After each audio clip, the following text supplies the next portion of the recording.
Yuk jadi bagian dari dakwah kami. Dukung operasional dakwah dan sosial kami, raih pahala amal jariah yang terus mengalir sampai hari kiamat. Assalamualaikum warahmatullahi wabarakatuh. Alhamdulillah. Tidak pernah berhenti kita memuji Sang Pencipta Allah atas segala nikmat yang dilimpahkan kepada kita. Dia selalu melihat kita, mengawasi kita karena Dia Maha melihat, Maha mengawasi hamba-hambanya. Dan juga Maha mengetahui segala gerak-gerik kehidupan hambanya.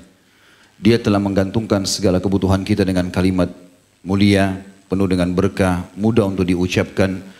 Dan Dia menyebutkan kalimat ini dengan kalimat syukur, Alhamdulillah.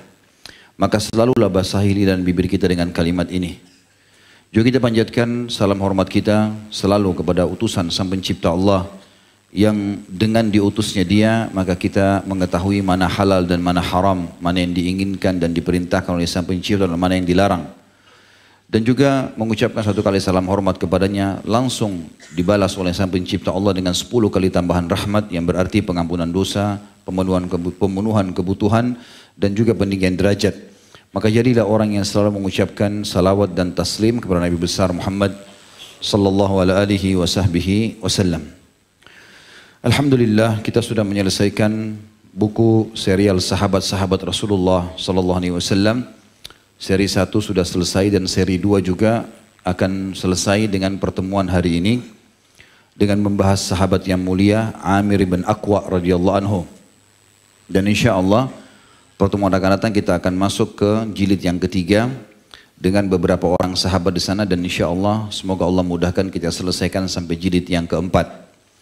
Dan dengan izin Allah, kalau sudah selesai pun itu, kita akan pindah membahas tentang sahabiat Nabi, perempuan, kemudian baru kita masuk ke serial tabi'in. Semoga saja insya Allah Allah mudahkan semua itu. Baik teman-teman sekalian, kita sekarang berada di sebuah bahtera kehidupan sosok sahabat yang luar biasa.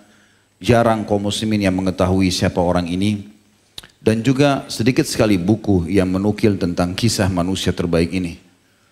Orang ini adalah orang yang telah disebutkan oleh Nabi SAW pada saat dia mati syahid di perang Khaybar.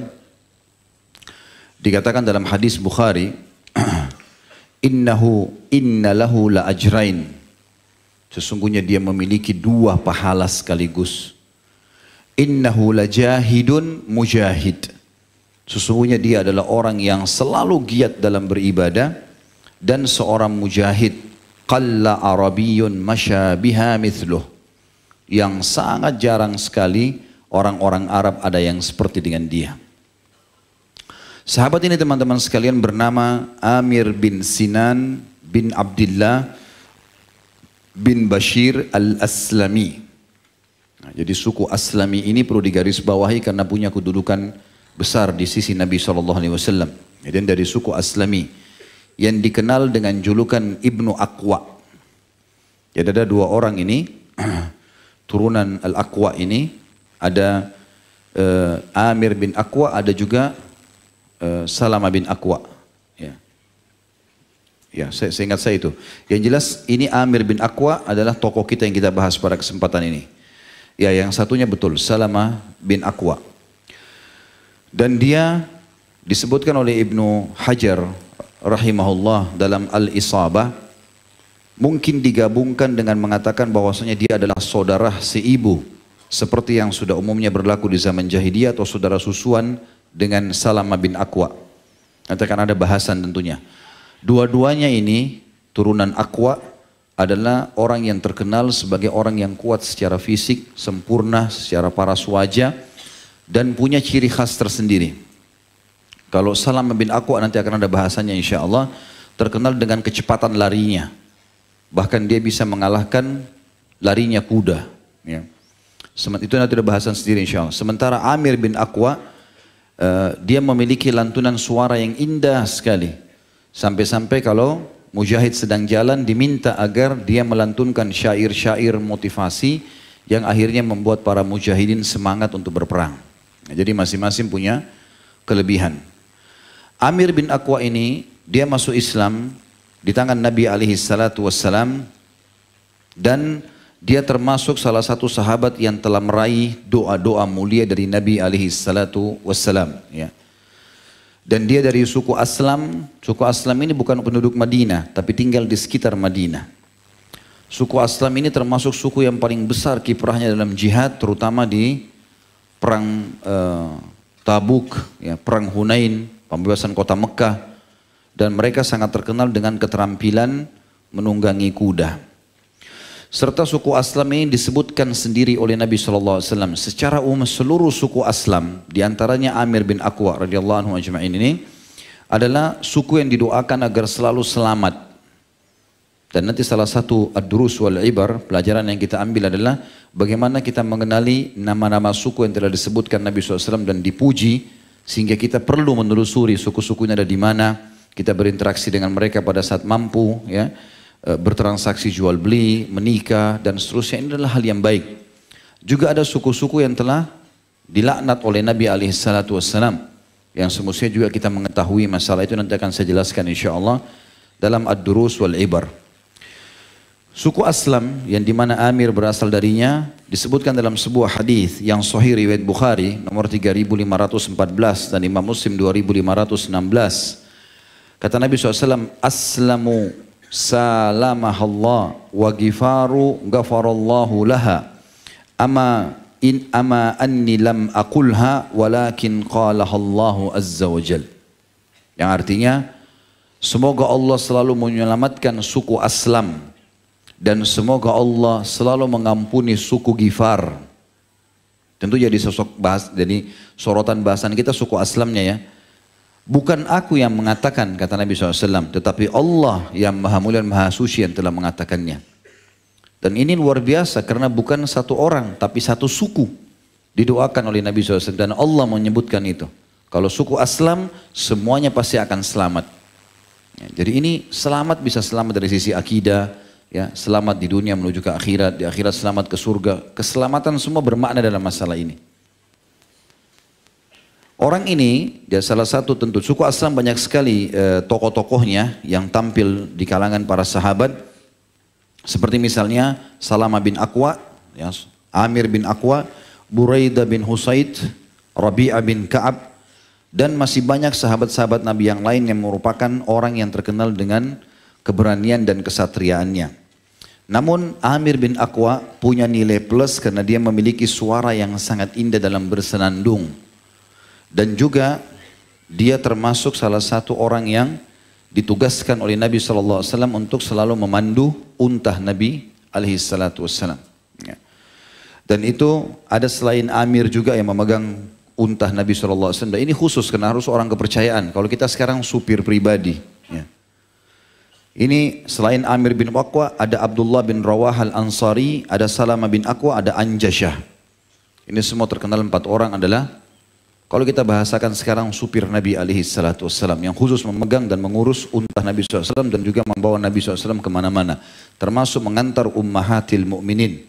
Kalau ada hajat di luar rumah, maka mereka-mereka inilah yang bertugas. Dan ini menandakan Rasulullah SAW mendoakannya. Kisah yang paling masyhur berhubungan dengan Amir bin Aqwa radhiyallahu anhu adalah mati syahidnya beliau di perang Khaybar. Perlu saya kasih gambaran dulu tentang masalah perang Khaybar, teman-teman. Ini pernah saya jelaskan di pertemuan sebelumnya, tapi saya coba reviewkan kembali. Setelah pulang dari perang, dari kesepakatan Hudaybiyah, Nabi SAW dapat berita gembira dari Allah Subhanahu Wa Taala kalau akan membebaskan Khaybar, kemudian membebaskan kota Mekah, ya, dan juga akan masuk Islamnya suku-suku Arab. Maka Nabi SAW pulang ke Madinah. Lalu 1399 orang sahabat, tepatnya 1398 karena satunya ada orang munafik yang ikut pada saat itu, Al-Ja'ad ibn Qais. Ya. Itu kemudian tidak ikut lagi pergi, jadi 1399 dengan Nabi SAW ditambah dengan beberapa sahabat yang mau ikut di perang Khaybar tapi tidak dapat ghanimah. Maka Nabi SAW mengiklankan di Madinah. Dan ada 2 peperangan Nabi SAW yang beliau terang-terangan mengiklankannya. Yang lainnya beliau tidak menyebutkan, mau kemanahnya, siapa yang mau diserang tidak disebutkan. Tapi 2 peperangan ini terang-terangan. Yang pertama perang Khaybar, yang kedua perang Tabuk. Jadi ini dua-dua. Kalau perang Khaybar, karena jelas ayat turun memastikan Nabi SAW akan menang. Kemudian perang Tabuk karena perjalanan jauh dan membutuhkan energi, pengorbanan harta, meninggalkan keluarga, apalagi waktu itu di musim panas dan akan panen kurma yang besar, artinya panen besar masyarakat Madinah, maka butuh pengorbanan. Maka Nabi SAW mengiklankan terang-terangan. Perang Khaybar ini teman-teman, waktu Nabi SAW pulang dari kesepakatan Hudaybiyah, banyak orang-orang munafik yang datang lalu berkata, "Ya Rasulullah, kami enggak sempat ikut bersama anda di kesepakatan Hudaybiyah. Andai saja kami tahu orang-orang Quraisy akan memerangi anda, kami pasti akan ikut. Maka izinkan kami ikut ke Khaybar."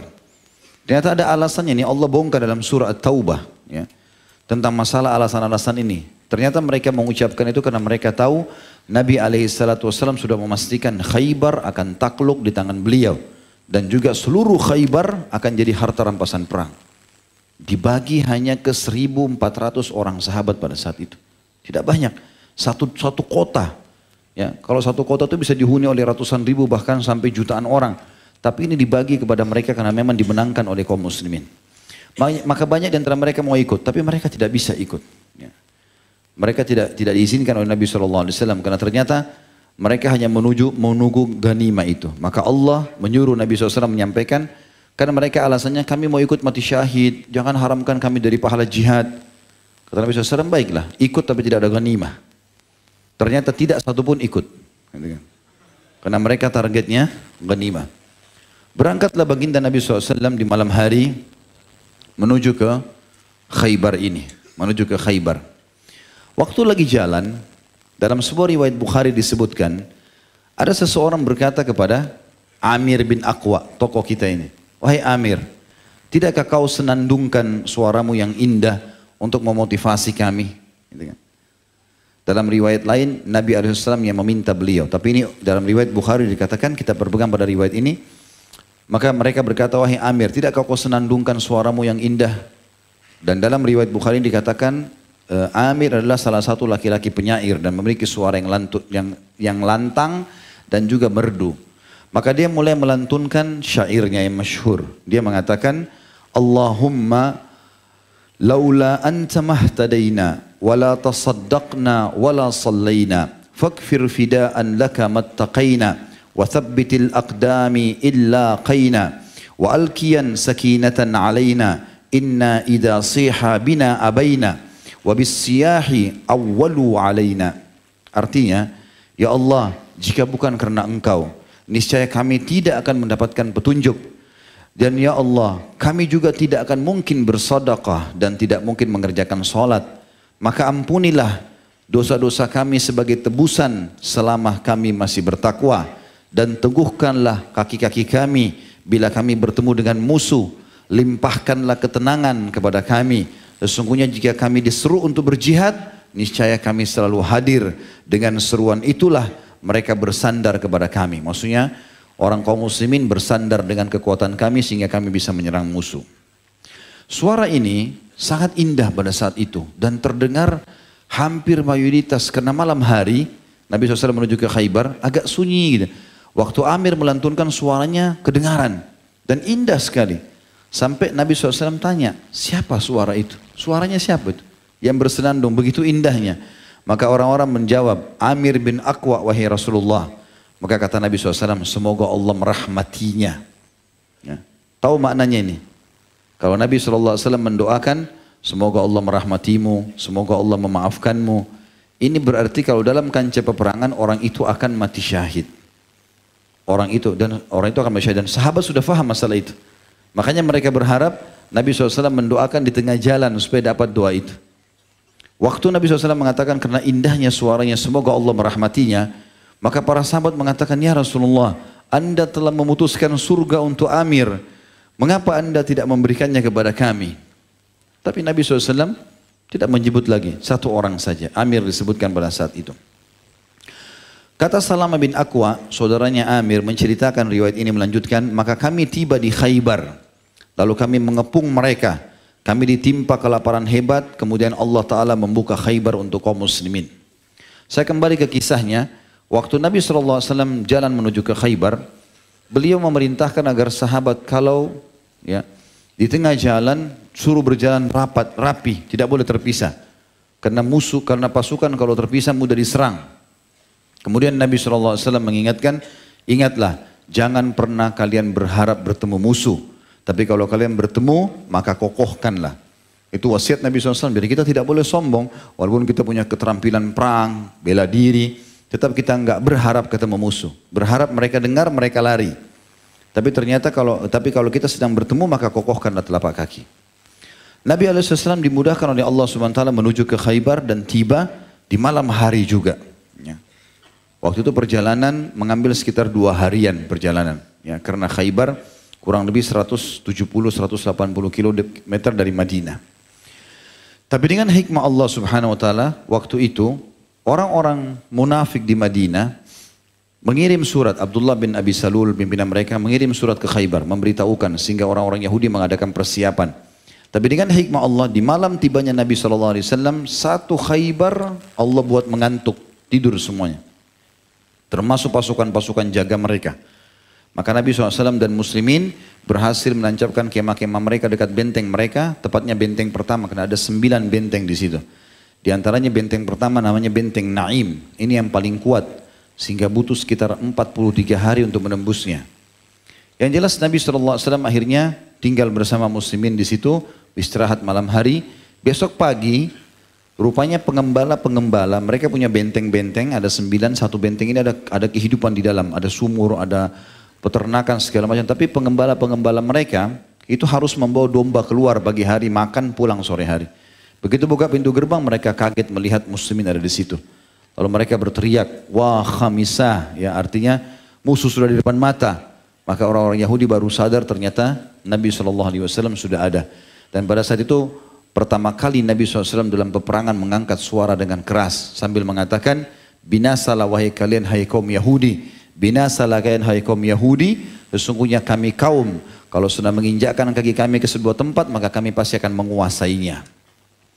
Ringkas cerita adalah Nabi SAW mulailah berusaha mengatur strategi untuk bisa menembus benteng Khaybar, namun karena benteng mereka kokoh sekali dan orang-orang Yahudi menggunakan strategi dengan cara melemparkan anak-anak panah.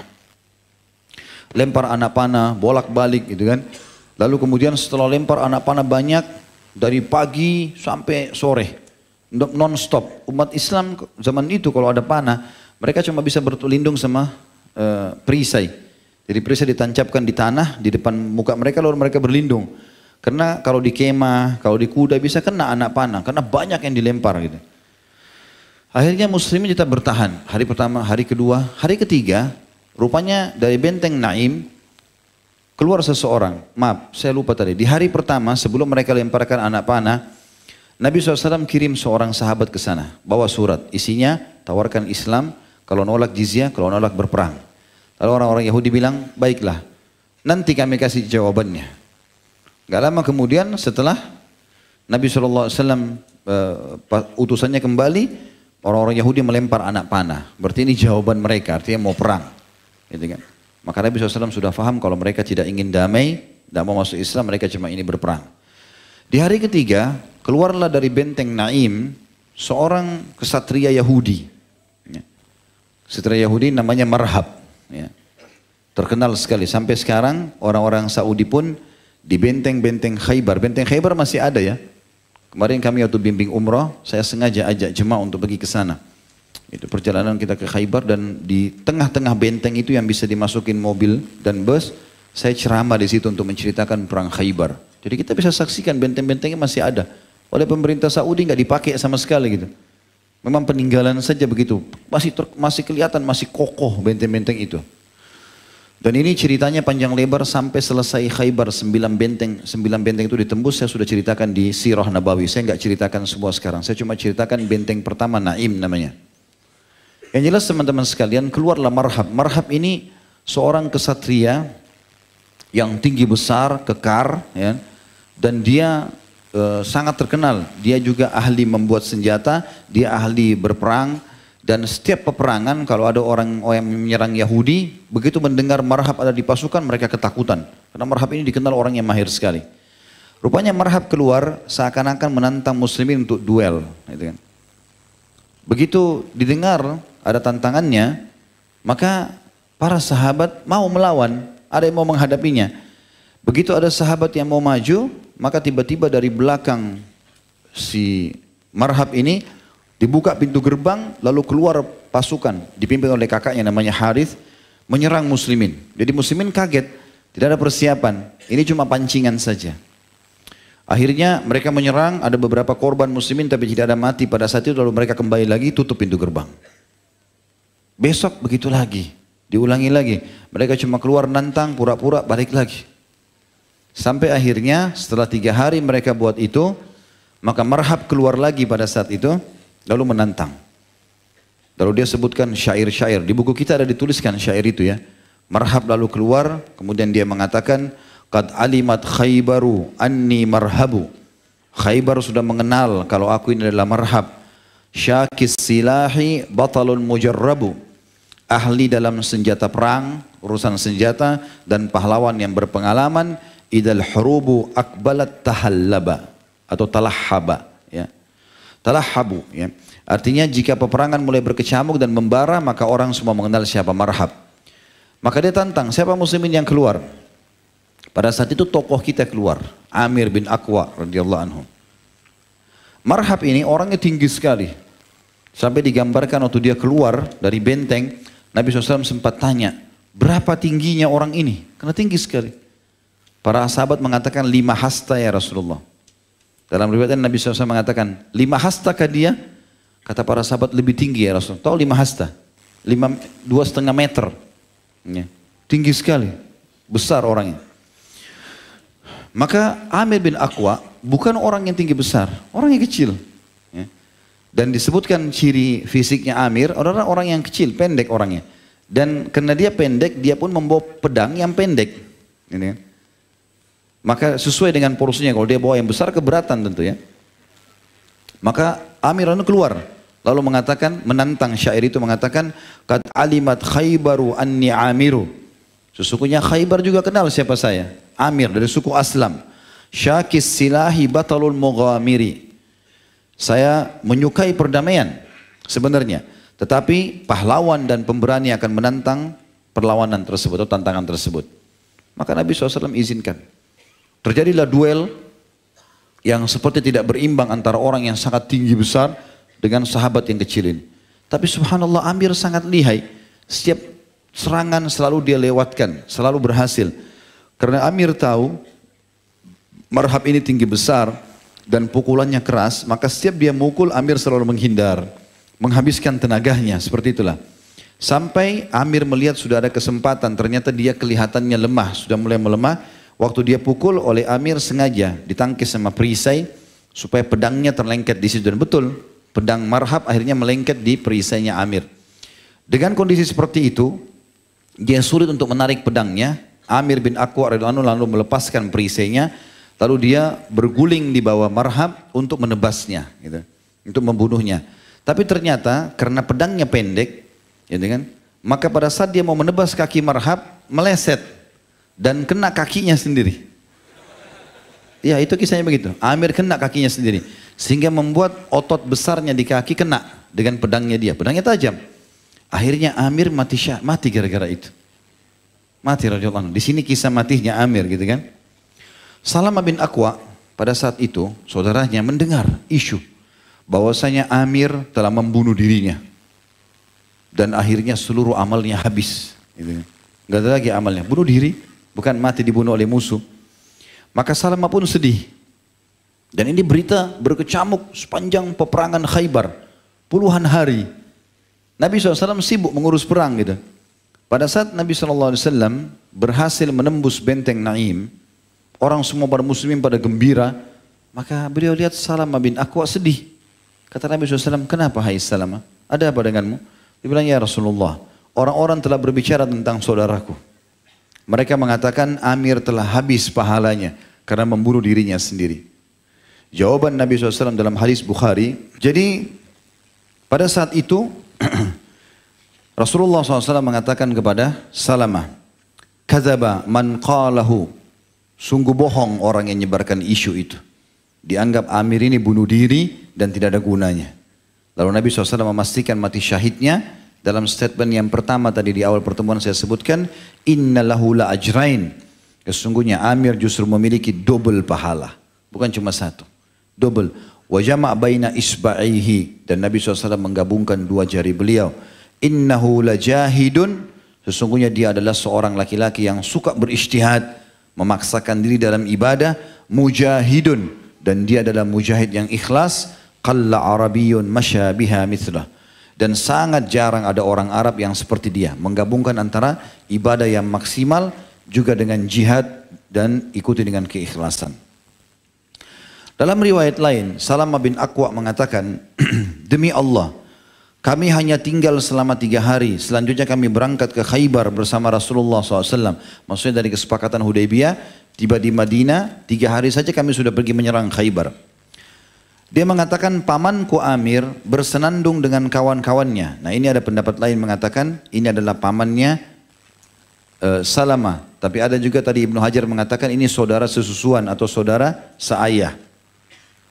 Lalu kemudian Amir bersenandung dengan kawan-kawannya. Tallahi laulallahu mahtadaina wala tasaddaqna wala sallaina wa nahnu an fadlika mastaghaina. Fathabbitil aqdama illa qaina wa anzilan sakinatan alaina. Demi Allah, jika bukan karena Allah, niscaya kami tidak akan mendapatkan petunjuk. Kami juga tidak akan bersedekah dan tidak juga mengerjakan salat. Kami tidak pernah tidak memerlukan karunia-Nya atau karunia-Mu ya Allah. Maka teguhkanlah kaki-kaki kami jika kami bertemu musuh dan limpahkanlah ketenangan kepada kami. Maka Rasulullah SAW bertanya, siapa yang bersenandung itu? Amir menjawab, aku ya Rasulullah. Kata Nabi SAW, semoga Allah mengampunimu. Kalau riwayat Bukhari tadi, semoga Allah merahmatinya. Ya. Karena Nabi SAW cuma dengar dari jauh. Tapi di sini Nabi SAW menanyakan secara langsung. Dan mengatakan semoga Allah mengampunimu. Maka dia pun berkata, Rasulullah SAW tidak berdoa untuk seseorang secara khusus. Semoga diampuni kecuali yang bersangkutan gugur sebagai syahid. Maka Amir pun mengatakan, wajabat ya Rasulullah. Telah diterima wahai Rasulullah. Saya akan mati syahid. Dengan gembira dia menyambut itu. Umar bin Khattab radhiyallahu anhu yang kebetulan lagi duduk di atas seekor unta ada di sebelah situ mengatakan, wahai Rasulullah, mengapa anda tidak mengatakan kepada kami apa yang anda katakan kepada Amir? Artinya kami juga berharap dikatakan semoga Allah merahmatimu, semoga Allah mengampunimu, jadi supaya mati syahid. Karena para sahabat waktu itu merindukan mati syahid. Maka pada saat itu pun akhirnya diceritakanlah kisah yang sama. Marhab melawan, kemudian Amir berusaha untuk menebas kakinya, akhirnya Amir terbunuh karena itu. Lalu Salamah berkata, lalu aku keluar dan aku mendengar beberapa orang dari sahabat Nabi SAW berkata, Amir membunuh dirinya sehingga amal perbuatannya batal. Maka aku datang kepada Nabi SAW sambil menangis.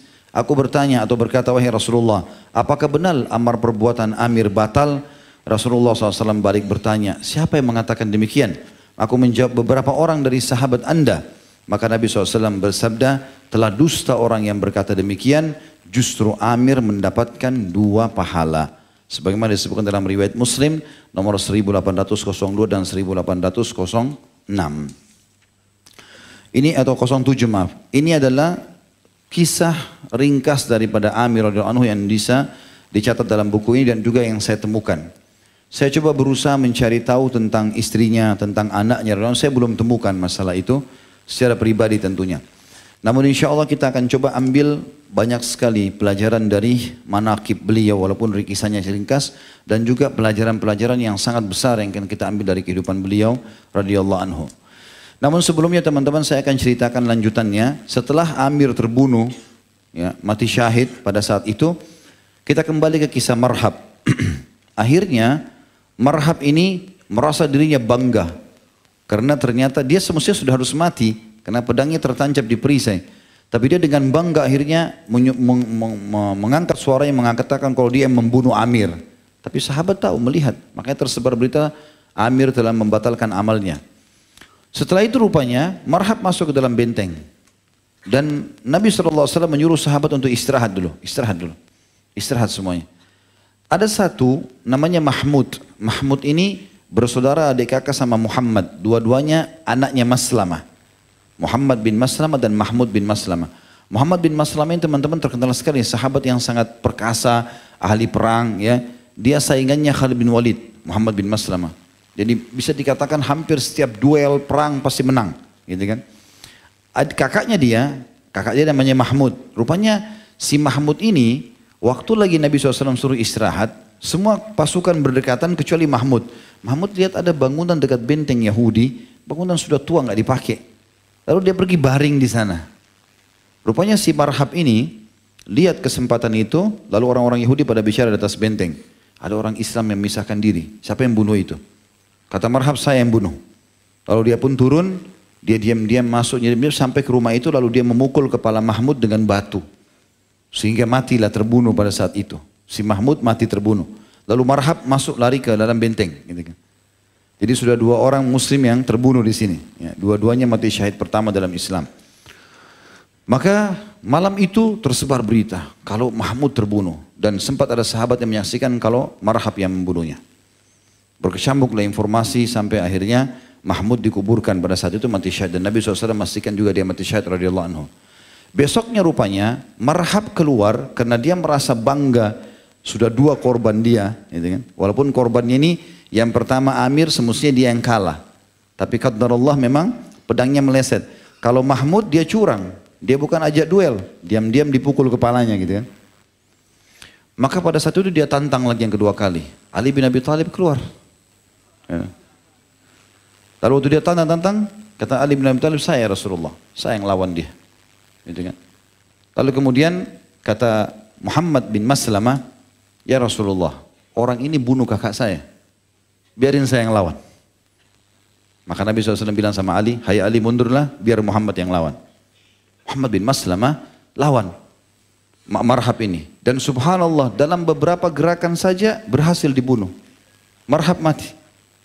Muhammad bin Maslamah dengan luar biasa semangatnya, dia menebas sana sini, terakhir kena bagian dadanya, kena bagian perutnya, dan dipotong kakinya oleh Muhammad bin Maslamah.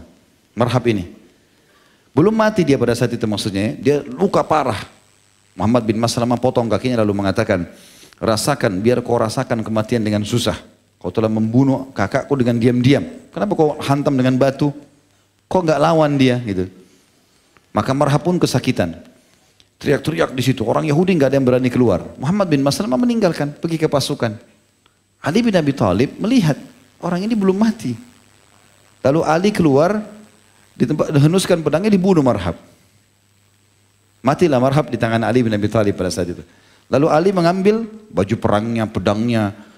Karena kan itu ghanimah. Kalau dalam Islam kalau orang duel, maka milik orang yang dikalahkan miliknya dia. Dan Marhab kena tinggi besar, dia punya baju yang bagus, perisai yang bagus, diambil sama Ali. Begitu Muhammad lihat, Muhammad bilang, ya Rasulullah, ini korban saya. Bukan korbannya Ali. Kata Ali, ya Rasulullah, saya membunuhnya. Kata Muhammad, demi Allah saya membiarkan dia supaya dia mati menderita. Maka kata Nabi SAW, hai Ali, berikan ke Muhammad. Itu ghanimahnya dia, bukan ghanimah kamu. Akhirnya terbunuhlah Marhab dan Nabi SAW akhirnya memberikan kepada Muhammad bin Maslamah. Terus setelah Marhab mati, rupanya keluar lagi adiknya, kakaknya, 2-3 orang, Haris dan beberapa orang, Amr, mati semua terbunuh. Dan terbunuh di tangannya Abu Dujana, Muhammad bin Maslamah, Ali bin Abi Thalib. Setiap duel pasti kalah. Akhirnya orang Yahudi nggak mau duel lagi dan tetap saja benteng belum bisa tembus. Sampai akhirnya sudah 43 hari dikepung. Ada riwayat lain mengatakan 45 hari, maka Nabi SAW menyebutkan hadis yang masyhur. Pada malam itu di perkemahan muslimin, sungguh aku akan memberikan besok bendera kepada seseorang yang Allah dan Rasulnya mencintainya dan juga dia mencintai Allah dan Rasulnya. Kata Umar bin Khattab, demi Allah aku belum pernah merindukan jabatan kecuali malam itu. Ingin ditunjuk jadi pemimpin perang. Dan kata Nabi SAW, Khaybar akan tembus di tangannya. Maka semua orang begadang pada saat itu. Para sahabat nunggu, siapa yang mau ditunjuk nih. Besok habis sholat subuh kata Nabi SAW, mana Ali bin Abi Thalib. Ternyata Ali bin Abi Thalib setelah kasus Marhab mati, berjalanlah kurang lebih 30 hari sekian setelah itu, Ali bin Abi Thalib kena penyakit mata. Dan ada di kemahnya. Kata Nabi SAW, mana Ali bin Abi Thalib? Kata para sahabat, di kemahnya ya Rasulullah. Lagi sakit mata. Kata Nabi SAW, didatangkan. Begitu didatangkan, kata Nabi SAW, kenapa hai Ali? Kata Ali, ya Rasulullah, saya tidak bisa bedain mana siang, mana malam. Matanya buta kayak orang tidak melihat lagi. Tertutup entah kenapa gitu. Ya, penyakit mata. Maka Nabi SAW pun menyemburkan ludahnya ke mata Ali. Kemudian Ali pun bisa melihat pada saat itu. Tapi ini ludahnya Nabi SAW. Saya cuma bilang, jangan ada yang tersinggung. Yang jelas seperti itu. Maka Ali bin Abi Thalib pun sembuh matanya radhiyallahu anhu. Kemudian beliau memegang bendera, lalu Nabi SAW titip pesan, hai Ali, ingat, majulah dengan tenang, tawarkan Islam lagi. Lihat bagaimana mulianya Islam ya. Sudah pasti Allah janjikan akan tembus benteng, tawarkan Islam dulu. Setelah itu jizyah, kalau tolak baru perangi. Kata Ali bin Abi Thalib, baiklah. Lalu Nabi SAW dengan umumnya pasukan muslimin di belakang. Ali bin Abi Thalib dengan 300 orang maju. Ingin cari strategi tembus benteng. Gimana caranya? Ali bin Abi Thalib membagi lagi jadi dua pasukannya. 150 orang maju, 150 di belakang, tunggu. Di belakang sekali ada Nabi SAW dengan pasukan muslimin, cukup jauh dari benteng. Maka Ali bin Abi Thalib maju dengan 150 orang ini sampai mendekati benteng. Orang-orang Yahudi melihat kejadian tersebut, cuma 150 orang. Mereka keluarkan banyak, 1000 orang. Karena pasukannya mereka banyak. Pasukannya Yahudi ini di seluruh benteng Khaybar itu ada 10.000 orang. Keluarlah 1000 orang pasukan menyerang pasukannya Ali. Dan Ali kasih instruksi, jangan melawan. Tangkis saja mundur, tangkis mundur. Begitu saja. Maka dilakukanlah begitu. Maka yang 1000 orang Yahudi tambah semangat karena diserang cuma ditangkis. Nggak ada serangan, nggak ada perlawanan. Ali terus tarik mereka sampai 150 ini gabung sama 150 yang lain yang di belakang. Baru setelah mereka jauh dari benteng, kata Ali bin Abi Thalib, balik serang sekarang. Maka 300 orang ini menyerang yang 1000. Ternyata karena mereka sudah jauh dari benteng, selama berapa hari yang tidak bisa tembus, mereka suka curang. Lempar-lempar anak panah atau ajak duel bohongan, terus mereka buka pintu gerbang, pasukannya nyerang tiba-tiba, masuk lagi kembali, tutup pintu gerbang. Jadi nggak pernah tembus. Maka Ali lakukan ini. Nanti 300 ini berhasil mengocar-ngacirkan yang 1000 ini. Nggak bisa melawan. Mereka nggak sempat lari lagi. Nah karena dengan itu banyak yang terbunuh, maka pasukan Ali bin Abi Thalib berhasil menembus benteng Naim yang pertama. Dan akhirnya takluklah benteng tersebut di tangan kaum muslimin. Ya. Tentu saja ini ada kisah, ada 9 benteng. Dan saya bilang kembali ke ceramah tentang sirah Nabawi saja berhubungan dengan masalah itu. Karena kita hanya membahas masalah tokoh kita ini. Kita masuk sekarang ke manaqibnya Amir radhiyallahu anhu. Yang pertama teman-teman sekalian, dia termasuk awal-awal orang yang masuk Islam dari suku Aslam. Dan Nabi SAW telah memuji sukunya sebagaimana sudah saya jelaskan tadi. Bahwasanya Aslamu salamahallah. Ya. Suku Aslam semoga Allah selalu menyelamatkannya. Kemudian juga Nabi SAW memujinya bahwasanya dia telah menggabungkan antara ya, jihad yang ikhlas dengan jahad yang berarti upaya keras dalam beribadah. Juga dia mengikuti semua peperangan Nabi SAW. Ini manfaat atau manaqib yang kedua. Selain dia termasuk yang pertama masuk Islam dari suku Aslam dan sukunya dipuji oleh Nabi SAW. Yang kedua dia mengikuti semua peperangan Nabi SAW sampai di Khaybar. Dan dia akhirnya mati syahid di Khaybar. Yang ketiga dia memiliki fisik yang kuat dan juga suara yang bagus. Ya. Sebagaimana disebutkan tadi, nanti akan kita sebutkan dalam pelajaran-pelajaran kita insya Allah. Kemudian juga dia selain memiliki poin nomor 3, dia memiliki jasad yang kuat. Ya. Kemudian punya kepintaran dan kecerdasan dalam memilih peluang. Karena memilih peluang dalam menyerang atau melawan marhab, akhirnya dia terbunuh mati syahid, ini juga adalah sebuah kecerdasan. Itu yang ketiga, dia memiliki jasad yang kuat dan kecerdasan. Yang keempat, dia memiliki suara yang indah dan penyair yang masyhur. Yang kelima, dia telah mendapatkan doa Nabi SAW. Pada saat dia melantunkan suara yang indah, maka Nabi SAW mengatakan semoga Allah merahmatimu. Riwayat lain semoga Allah mengampunimu. Dan akhirnya dia mendapatkan mati syahid gara-gara suara indah itu. Yang keenam, dia terkenal memiliki keberanian. Dzu syaja'ah. Jadi hampir setiap tantangan duel selalu Amir bin Aqwa tidak pernah luput menawarkan dirinya untuk maju. Termasuk di sini pada saat dia terbunuh mati syahid di perang Khaybar.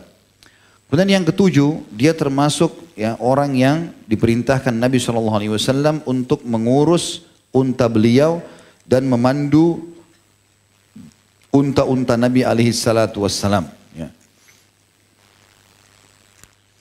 Itu kurang lebih manaqibnya radhiyallahu anhu. Sekarang kita masuk ke poin yang panjang, cukup panjang tentang masalah ad-durus wal ibar. Apa yang kita bisa ambil dari tokoh kita ini. Pelajaran pertama teman-teman, pentingnya untuk mempelajari dan mengetahui nama-nama suku Arab yang telah dipuji oleh Nabi SAW. Dan Nabi SAW mendoakan mereka kebaikan. Dan itu doa yang berlaku sampai hari kiamat. Artinya dari sahabat sampai anak cucunya pun sekarang sampai hari kiamat sama. Dari suku Aslam berarti akan selalu selamat. Dari suku Ghifar akan selalu diampuni. Aus dan Khazraj selalu mendapatkan julukan Ansar. Quraisy yang sudah masuk Islam, penolong Nabi SAW dan seterusnya. Nanti akan kita sebutkan itu. Dan ini berlaku sampai hari kiamat tentunya. Kemudian juga perlunya, dan ini mengetahui tentang suku-suku tadi, kemudian ada juga wilayah-wilayah yang Nabi sebutkan. Seperti Nabi menyebutkan dan memuji ahli Yaman, penduduk Yaman. Dan nanti akan kita sebutkan tentang keutamaan mereka karena suku Aslam salah satu cabang dari suku-suku Yaman. Jadi ini perlu kita ketahui wilayah Yaman, wilayah yang sangat baik ya untuk diketahui sejarahnya karena Nabi SAW menyebutkan banyak keutamaan mereka sebagaimana kita sebutkan nanti. Sama dengan Syam, negeri Syam juga. Lebanon, Syria, Palestina juga ini juga disebutkan tentang keutamaannya oleh Nabi SAW. Dan kita juga perlu tahu suku-suku yang justru dihina oleh Nabi atau dilaknat oleh Nabi SAW. Seperti suku yang disebutkan oleh Nabi SAW, Ri'il, Zakwan, dan Usayyah. Ya, ada 3 suku Arab ini, tinggal Jazirah Arab, dilaknat oleh Nabi SAW karena mereka yang membunuh 70 penghafal Quran Nabi SAW yang diutus kepada mereka. Maka Nabi SAW mendoakan laknat buat mereka. Sama juga dengan Nabi SAW melaknat kaum Yahudi, kaum Nasrani. Ya. Karena mereka menjadikan kuburan para nabi-nabi mereka sebagai tempat ibadah. Baik, ini poin pertama dari Durus wal Ibar. Kita akan panjang lebar jelaskan poin pertama ini. Karena ada kurang lebih 8 manfaat yang bisa kita ambil pelajaran dari kejadian Amir bin Aqwa. Pertama sekali kita akan bicara teman-teman sekalian tentang induk suku Arab, yaitu negeri Yaman. Yaman berada di utara Jazirah Arab. Di utara Jazirah Arab. Dan Nabi SAW banyak sekali menyebutkan tentang keutamaan Yaman ini yang banyak muslimin tidak tahu. Ya. Di antaranya adalah Yaman itu dijadikan sebagai simbol iman oleh Nabi SAW. Simbol hikmah. Hikmah itu kebijaksanaan. Dan simbol fikhi, ilmu agama. Itu semua hadis sahih. Yang pertama hadis riwayat Muslim. Kata Nabi SAW, Al-imanu yamani. Iman itu yang sebenarnya adalah imannya orang-orang Yaman. Wal hikmatu hikmatu yamani. Dan hikmah, kebijaksanaan itu ada pada orang-orang Yaman. Wal waqaru yamani. Dan ketenangan jiwa itu ada pada orang-orang Yaman. Hadis yang kedua riwayat Imam Ahmad. Kata Nabi SAW, Qad ja'akum ahlul Yaman. Telah datang kepada kalian orang Yaman, mulai pada masuk Islam di pembebasan kota Mekah. Lalu Nabi sebutkan ciri mereka, Hum arakun nasi kuluba. Mereka adalah orang-orang yang paling baik hatinya. Al-imanu yamani. Iman itu ada di Yaman. Wal fikhu yamani. Dan fikih agama pun ada di Yaman. Wal hikmatu yamaniyah. Dan hikmah, kebijaksanaan ada pada Yaman. Riwayat yang ketiga diriwayatkan oleh Ibnu Hibban dalam sahih beliau dan beliau mensahihkannya pada saat pembebasan setelah perang Tabuk ya, dan Mekah sudah takluk, Khaybar sudah takluk, maka orang-orang Yaman banyak datang berbondong-bondong masuk Islam dan turunlah surah An-Nasr. Ya, A'udzubillahi minasyaitonir rajim. Idza jaa nasrullahi wal fath wa ra'aitan nasa yadkhuluna fi dinillahi afwaja fasabbih bihamdi rabbika wastaghfirhu innahu kana tawwaba. Ya. Telah datang kemenangan ya, dari Allah SWT dan engkau melihat hai Muhammad manusia berbondong-bondong masuk Islam gitu kan, masuk dalam agama Allah, maka bertasbihlah kepada Tuhanmu dan beristighfarlah, sungguh dia maha menerima taubat hamba-hambanya. Waktu ayat ini turun, rupanya orang-orang Yaman berbondong-bondong datang gitu kan, masuk Islam. Maka Nabi SAW mengatakan Allahu Akbar, Allahu Akbar, Allah maha besar, Allah maha besar. Ja'a nasrullahi wal fath. Telah datang kemenangan Allah dan pembebasan dunia ini. Wajah ahlul Yaman, dengan datangnya penduduk Yaman. Qaumun naqiyyu qulubuhum, kaum yang hatinya lembut. linatu taba'ihim, dan perilaku mereka, watak mereka baik. Al-imanu yamani, iman itu di Yaman, wal fikhu yamani, dan fikih juga Yaman, wal hikmatu yamaniyah, dan kebijaksanaan juga ada di Yaman. Ini tentang yang pertama, bagaimana Nabi SAW menyebutkan keutamaan Yaman, karena seluruh suku Arab dari Yaman asalnya. Maka termasuk Aslam yang disebutkan dalam hadis ini yang Nabi SAW doakan tadi, semoga Allah menyelamatkannya, cabang dari suku-suku Yaman itu. Itu yang pertama tentang iman di Yaman. Yang kedua, Nabi SAW telah mendoakan mereka. Disebutkan dalam hadis Bukhari, dan Imam Ahmad juga meriwayatkan hadis ini. Beliau bersabda atau beliau berdoa, Allahumma barik lana fi syamina. Ya Allah, berkahilah kami di negeri Syam kami. Palestina, Jordania, Lebanon dan Syria. Allahumma barik lana fi yamanina, dan berkahilah kami di Yaman kami. Qalu, maka para sahabat berkata, wa fi najdina, dan wilayah Najd kami. Najd itu Irak, Iran itu, ya. Qala Allahumma barik lana fi syamina, Allahumma barik lana fi yamanina. Ya Allah, berkahilah kami di Syam kami, berkahilah kami di Yaman kami. Riwayat lain kata Nabi SAW waktu ditanya tentang Najd, beliau mengatakan sesungguhnya di arah itulah keluar dua tanduknya iblis, ya. Tapi di sini kita masuk adalah Yaman. Yang ketiga, selain Nabi SAW doakan mereka, yang ketiga, mereka lah nanti orang-orang yang paling pertama minum haud Nabi SAW pada hari kiamat. Penduduk Yaman. Dikatakan dalam hadis riwayat Muslim, Inni labikrun haudi adudun nasu li ahli Yaman adribu bi asaya hatta yarfud alaihim. Sesungguhnya aku akan berada di sebelah haudku, dan aku akan menghalau manusia untuk minum duluan sebelum ahli Yaman, dan aku akan membiarkan mereka meminumnya. Maksudnya ahli Yaman terlebih dahulu untuk diberikan di haud. Yang keempat, mereka adalah sebaik-baik penduduk bumi. Disebutkan dalam hadis Bukhari dan hadis Ahmad, kata Nabi SAW, yushiku an yatla alaikum ahlul Yaman. Sebentar lagi ahli Yaman akan muncul nih. Nabi SAW bicara kepada penduduk Madinah pada saat itu. Ka'annahum kita'us sahab, atau kita'atu sahab. Mereka seperti potongan-potongan awan yang bersih. Hum khiyaru man fil ard. Mereka lah penduduk bumi yang paling baik. Hadis ini riwayat Bukhari dan Imam Ahmad. Selanjutnya juga mereka adalah tentara Allah yang paling kuat pada saat terjadi fitnah Dajjal nanti. Ya, dari fitnah Dajjal, maka mereka adalah orang-orang yang paling kuat mempertahankan agama Allah SWT. Disebutkan di dalam hadis riwayat Abu Dawud, Ahmad, Hakim dan Ibnu Hibban dengan sanad sahih, sayasirul amr ila an takuna junudun mujannadah. Perkara akan terus berjalan. Nabi SAW ingatkan para sahabatnya, ini hidup ini akan terus berjalan sampai hari kiamat loh. Menjelang hari kiamat nanti akan ada terbentuknya pasukan-pasukan dari umatku. Jundun bisyam, akan ada pasukan umatku di negeri Syam, Palestina, Syria dan Jordania. Jundun bil Yaman, pasukan di Yaman. Wa jundun bil Iraq, dan pasukan di Irak. Alaika bisyam, lalu beliau bersabda kepada sahabatnya di situ, kalau engkau mau pada saat itu yang dekat, pergilah ke Syam. Fa innaha khiratullahi min ardi, karena itu juga pilihan buminya Allah yang baik. Yajtabi ilaiha khiratihi min ibadih, dan akan berkumpul pada saat itu hamba-hamba Allah yang terbaik imannya. Fa in abaitum, kalau seandainya kalian tidak mau ke Syam, fa alaikum biyaman, fa alaikum yamanikum, maka kalian pergi ke Yaman. Wasku min ghadarikum, dan kalau kalian mampir di lembah-lembah Yaman, berilah minum-minum dari lembah-lembahnya kuda-kuda perang kalian. Ya. Kata para ulama, yang dimaksud adalah air-airnya bersih dan layak untuk dikonsumsi. Lalu beliau mengatakan, fa innallaha qad tawakkala li bisyam wa ahli. Tapi ketahuilah, aku telah diwakilkan oleh Allah untuk menjaga Syam dan penduduknya. Ya. Yang keenam teman-teman, orang Yaman adalah orang yang pertama membawa perilaku bersalaman yang akhirnya menjadi bagian dari syariat. Disebutkan di dalam hadis yang sahih, kata Nabi SAW, qad ja'akum ahlul Yaman hum awwalu man ja'a bil musafahah.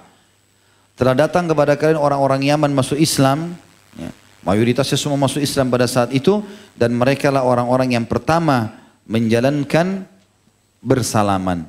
Dan setelah itu Nabi SAW mengatakan, keluarlah hadis-hadis tentang keutamaan salaman. Tidak ada dua orang muslim yang salaman, kemudian mereka melepaskan tangan satu sama yang lain, kecuali dosa-dosanya berguguran. Ya. Yang ketujuh, mereka sangat mencintai sunnah Nabi SAW. Dan Nabi SAW mengutus secara khusus kepada mereka, aminnya umat ini, atau orang terpercaya umat ini, Abu Ubadah radhiyallahu anhum. Abu Ubaidah bin Jarrah radhiyallahu anhu. Dikatakan bahwasanya Nabi SAW, orang Yaman datang dan masuk Islam, kemudian mengatakan, ya Rasulullah, ib'ath ma'ana rajulan yu'allimuna sunnah wal Islam. Kirim kepada kami orang-orang yang bisa mengajarkan kami sunnah dan Islam. Farafa'an Nabi SAW yada Abu Ubaidah wa qal hadha amin hadil ummah. Maka Nabi SAW memegang tangan Abu Ubaidah bin Jarrah radhiyallahu anhu, lalu mengangkat mengatakan, inilah orang yang akan aku utus dan ini orang kepercayaannya umat ini. Yang kedelapan, mereka terkenal ahli ibadah. Disebutkan di dalam hadis. Juga hadis ini sahih disebutkan Ibnu Abi Asim dalam kitab Sunnah, disahihkan oleh Al-Imam Al-Muqdil Al-Wadi'i. Dikatakan bahwasanya innahu sayati qaumun tahkiruna amalakum ila amalihim. Nabi SAW bilang kepada para sahabatnya, sebentar lagi akan ada orang masuk Islam, ya, yang kalian cemburu dengan ibadah-ibadah mereka. Qala as-sahaba, maka para sahabat berkata, ahum min Quraisy ya Rasulullah, apakah yang anda maksudkan orang-orang Quraisy yang baru masuk Islam? Qala Nabi sallallahu alaihi wasallam, la, walakin hum ahlul Yaman. Maka Nabi SAW mengatakan, bukan, tapi mereka adalah penduduk negeri Yaman. Ini secara global tentang keutamaan Yaman yang disebutkan dalam riwayat-riwayat yang perlu kita dengarkan tentunya. Kemudian juga masuk dalam masalah ini adalah penyebutan tentang keutamaan suku-suku Arab yang disebutkan seperti Aslam, sukunya Amir radhiyallahu anhu, kemudian Ghifar dan Bani Tamim. Al-Aqra' bin Habis, riwayat pertama berhubungan dengan keutamaan suku Aslam ini. Al-Aqra' bin Habis radhiyallahu anhu berkata, wahai Rasulullah, sesungguhnya Surraq Al-Hajij dari suku Aslam, suku Ghifar, ya, suku Muzainah dan Juhainah, mereka telah membaiat anda. Mereka baru datang masuk Islam sekarang ya Rasulullah. Maka Nabi SAW tiba-tiba mengatakan, sesungguhnya suku-suku yang tidakkah kamu ketahui bahwasanya keempat suku yang kamu sebutkan, Aslam, Ghifar, Muzaina dan Juhaina, adalah lebih baik daripada suku Tamim, Amir, Asad dan Ghatafan. Tentu semua suku ini masuk Islam. Tapi Nabi SAW sebutkan ada suku-suku yang dimuliakan di sini lebih baik daripada suku yang lain, diantaranya suku Aslam. Riwayat lain, masih riwayat ini kata Nabi SAW, apakah kelompok yang terakhir, maksudnya suku Tamim, suku Amir, suku Asad dan suku Ghatafan, menolak itu, merasa dirugikan dengan sabdaku ini? Kata Al-Aqra' bin Habis, iya ya Rasulullah. Maka kata Nabi SAW, demi zat yang jiwaku di tangannya, sesungguhnya mereka kelompok pertama, suku Aslam, Ghifar, Muzaina dan Juhaina adalah lebih baik daripada kelompok yang kedua. Hadis ini sahih riwayatkan Imam Muslim. Jadi ini keutamaan suku Aslam. Hadis yang kedua berhubungan dengan keutamaan suku Aslam. Kata Nabi SAW, demi zat yang jiwa Muhammad ada dalam genggamannya, suku Ghifar, suku Aslam, Muzaina dan Juhaina. Dan orang-orang Juhaina atau orang-orang Muzaina pada hari kiamat mereka lebih SAW Ghifar, semoga Allah mengampuni mereka. Dan Aslam, semoga Allah memberikan keselamatan selalu kepada mereka. Sedangkan suku Usayyah, ya, Usayyah pakai ain sod ya, telah berlaku durhaka kepada Allah dan Rasulnya. Hadis riwayat Muslim. Jadi sudah kita jelaskan ada tiga suku, ada Ra'il, ya, atau Ri'il, Zakwan dan Usayyah. Ini tiga suku yang dilaknat oleh Nabi alaihissalatu wassalam. Ya, saya pribadi tidak tahu tempat-tempat tinggal mereka ya, tapi kita sebutkan ini karena memang disebutkan dalam riwayat-riwayat. Juga hadis yang selanjutnya yang keempat adalah hadis riwayat Muslim. Kata Nabi SAW, orang-orang Quraisy, orang-orang Ansar, Muzaina, Juhaina, Aslam, ini saksi bahasan kita suku Aslam, Ghifar dan Ashja', mereka adalah para penolong-penolongku dan tidak ada seorang pun penolong bagi mereka selain Allah dan Rasulnya. Artinya mereka betul-betul ikhlas kepada Allah subhanahu wa ta'ala dalam membela agama ini. Hadis yang kelima, kata Nabi SAW, suku Aslam, Ghifar, Muzaina dan orang-orang Juhaina lebih baik daripada Bani Tamim, Amir, juga dua suku yang bersekutu yaitu Asad dan Ghatafan. Maka ini keutamaan suku Amir ini. Kemudian juga disebutkan suku At-Tamim, Bani Tamim. Ya, tentang kelebihannya disebutkan bahwasanya Abu Hurairah berkata, aku selalu mencintai suku Tamim ya, karena 3 alasan yang pernah aku dengar dari Nabi SAW. Kalau yang pertama, kata Nabi SAW, sungguhnya mereka adalah umatku yang paling keras melawan Dajjal. Dan yang kedua, telah datang zakat-zakat Bani Tamim ke Nabi SAW, lalu Nabi SAW mengatakan, hada zakatu qaumina. Ini zakat kaum kami. Jadi Nabi SAW menganggap Bani Tamim bagian daripada mereka, daripada Quraisy, padahal mereka bukan dari Quraisy. Dan yang ketiga, pernah ada seorang budak wanita dari Bani Tamim, harta rampasan perang, di tangan Aisyah, lalu Aisyah mengatakan, bebaskan dia, karena ini adalah keturunan Ismail. Artinya dianggap dia bagian daripada ya, Quraisy. Ya. Kemudian termasuk juga suku teman-teman yang dipuji dalam Islam, dalam syariat adalah Aus dan Khazraj, 2 suku yang akhirnya dikenal dengan Ansar di Madinah. Saya sebutkan beberapa riwayat saja berhubungan dengan masalah ini. Di antaranya hadis Bukhari.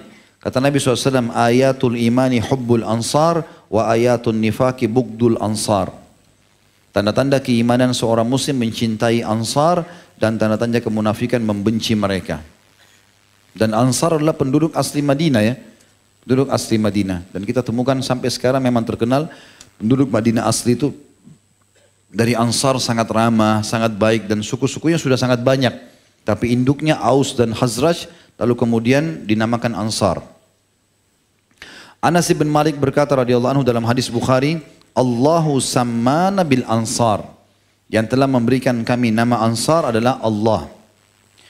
Juga Allah Subhanahu wa taala memuji dalam surah Al-Hasyr, surah nomor 59 ayat 9, yang bunyinya a'udzubillahi minasyaitonirrajim walladzina tabawwa'ud dara wal imana min qablihim yuhibbuna man hajara ilaihim wa la yajiduna fi sudurihim hajatan mimma utu wa yu'thiruna ala anfusihim walau kana bihim khasasa wa man yuqa syuhha nafsihi. Dan siapa yang telah diangkat dari mereka sifat bakhilnya, maka mereka adalah orang-orang yang beruntung. Dan kita tahu juga dari kelompok Aus dan Khazraj ini banyak sekali sahabat-sahabat yang mulia yang mati syahid, yang dijamin masuk surga. Seperti kasus misalnya Sa'ad ibn Rabi, Sa'ad ibn Ubadah, ya, Sa'ad ibn Mu'ad, radhiyallahu anhu ajma'in. Ini semua Usaid ibn Khudair. Ya. Ini sahabat-sahabat mulia yang berasal dari mereka.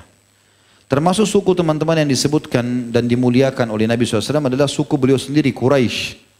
Suku Quraisy. Banyak dalil diantaranya, Nabi SAW bersabda dalam hadis diriwayatkan disahihkan oleh Al-Hakim, Allah mengistimewakan kabilah Quraisy dengan 7 perkara. Yang pertama, aku berasal dari mereka. Yang kedua, kenabian berada di tengah-tengah mereka. Maksudnya ada Ismail, Ibrahim, dan juga ada Nabi SAW. Kemudian yang ketiga, pemeliharaan Ka'bah di tangan mereka. Itu berlaku sampai hari kiamat. Kemudian yang keempat, pengelolaan air zam-zam dan penjamuan para jemaah haji di tangan mereka. Yang kelima, mereka dilindungi dari serangan tentara gajah. Yang keenam, mereka lebih dahulu menyembah Allah puluhan tahun sebelum bangsa lain. Maksudnya setelah mereka masuk Islam, baru kemudian Islam menyebar kemana-mana. Yang ketujuh, Allah menurunkan 1 surah dalam Al-Quran khusus menyebut mereka yang dinamakan dengan surah Quraisy. Surah nomor 106 ayat 1 sampai ayat 4. Itu menceritakan tentang keutamaan orang Quraisy. Kalau mereka ahli dalam berdagang, mereka punya perjalanan perniagaan, mereka punya manajemen di Mekah dan seterusnya. Yang kedua adalah dalam hadis kata Nabi SAW riwayat Muslim, sesungguhnya Allah memuliakan Kinanah dari Bani Ismail. Dari keturunan Nabi Ismail ada Kinanah yang dikenal. Kemudian dari Kinanah Allah Subhanahu wa taala Bani Ismail dari Kinanah.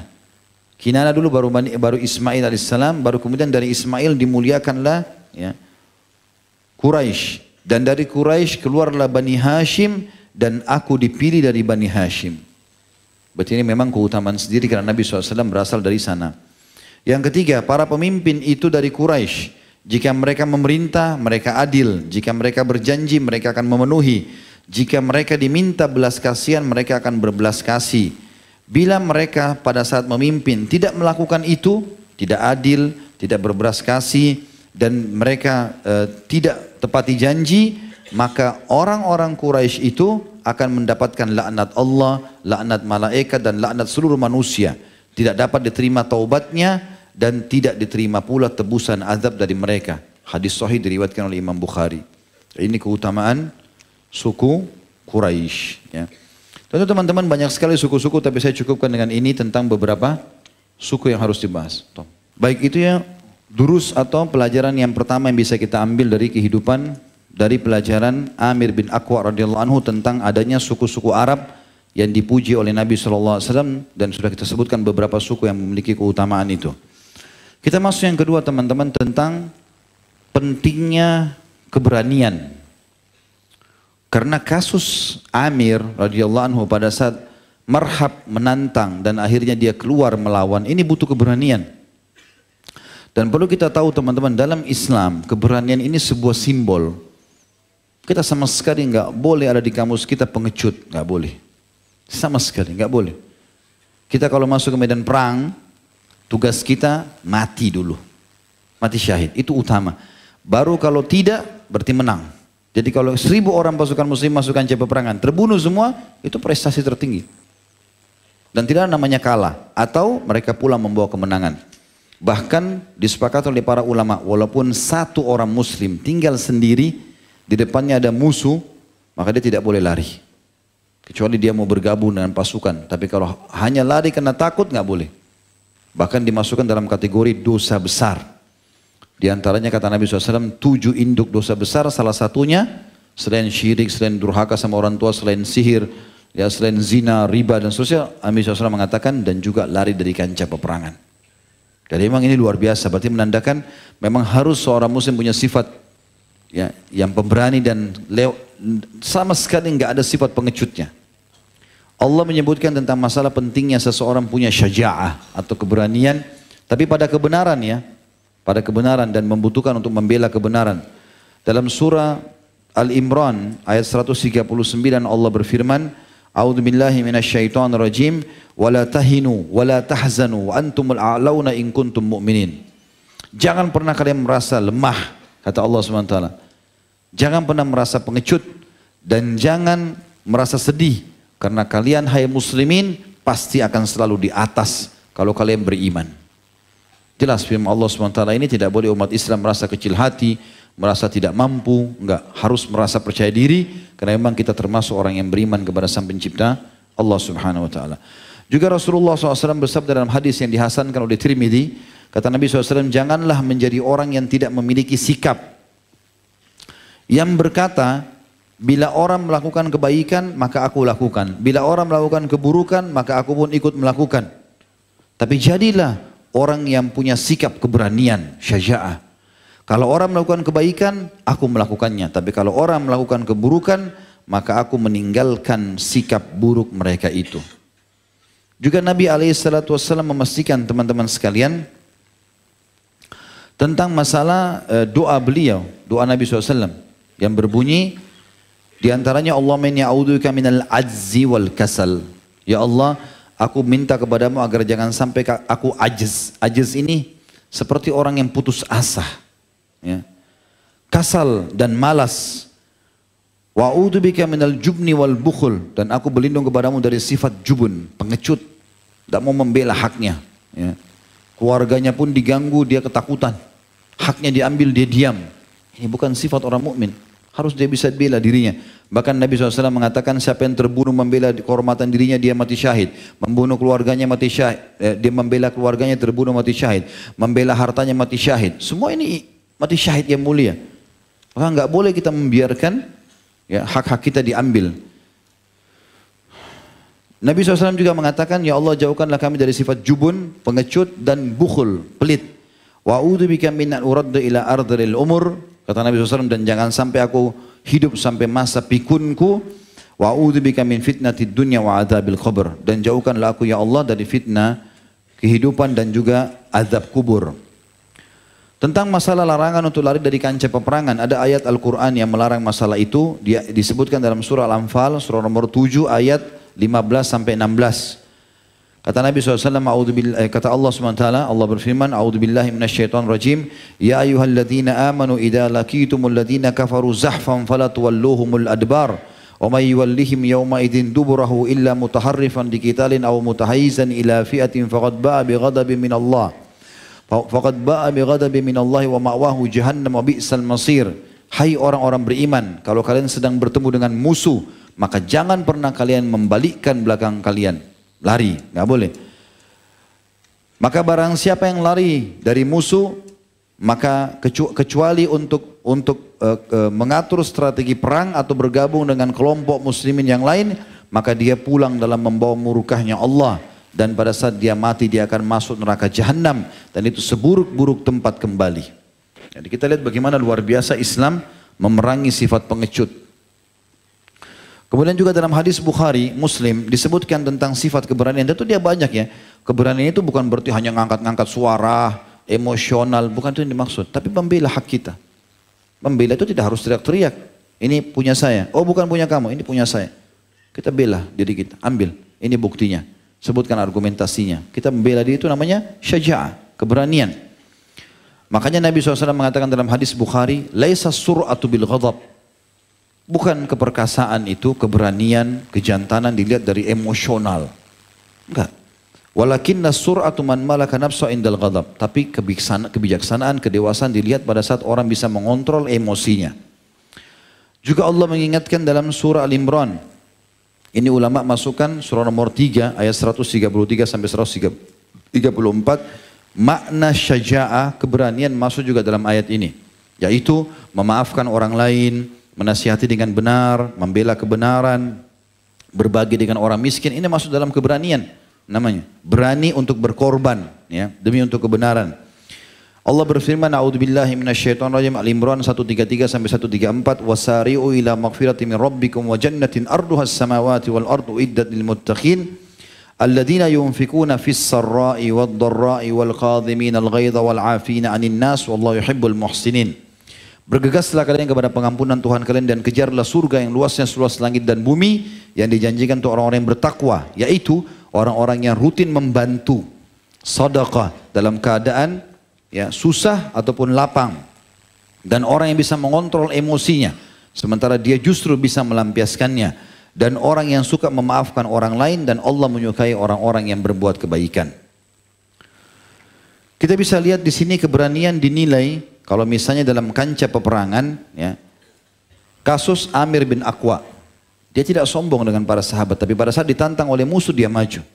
Kasus Hamzah, Mus'ab bin Umair, Julaibib, Zaid bin Haritha, Ja'far bin Abi Talib, Ali bin Abi Talib, Abdullah bin Rawaha, dan sekian banyak ya, sahabat Nabi yang terlihat keberanian mereka pada saat membela kebenaran. Begitu juga ulama memasukkan dengan masalah masuk sedekahnya Utsman bin Affan, Abdurrahman bin Auf, ya, Abu Talha, ya, kemudian Abu Dahdah, beberapa sahabat Nabi yang rutin bersedekah dengan keberanian besar sekali jiwanya untuk berkorban di jalan Allah Subhanahu wa taala.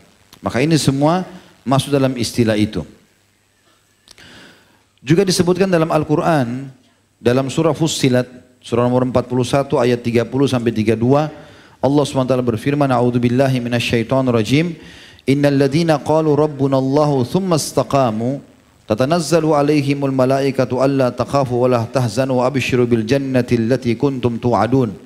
Sesungguhnya orang-orang yang mengatakan Tuhanku Allah, kemudian mereka istiqamah. Kata ulama tafsir, istiqamah dengan keberanian. Karena mempertahankan agama ini enggak mudah.